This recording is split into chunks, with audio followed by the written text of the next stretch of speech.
జీవితంలో కొన్నిసార్లు ప్రభువును మడిచి, వాక్యాన్ని విడిచిపెట్టి, ప్రార్థన విడిచిపెట్టి, లోకంలో ఏదో సాధించాలి, ఏదో కూడబెట్టాలని పరుగులెత్తి ఆఖరికి నువ్వు దేవుణ్ణే కోల్పోతే, నీ ఆత్మనే కోల్పోతే, నీ ప్రాణాన్నే కోల్పోతే నువ్వు ఎంత సంపాదించి దానివల్ల ప్రయోజనం ఏంటి?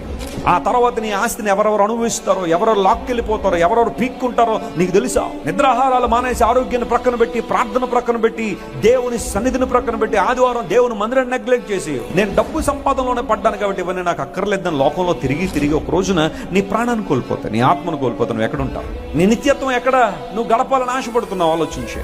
What are you running for my friend? నువ్వు దేనికోసం పరిగెడుతున్నావు? నీ ఆరాటం దేనికి? నీ పోరాటాలు దేనికి? అన్న వస్త్రములు కలిగి తృప్తి కలిగే జీవితం నీకుందా?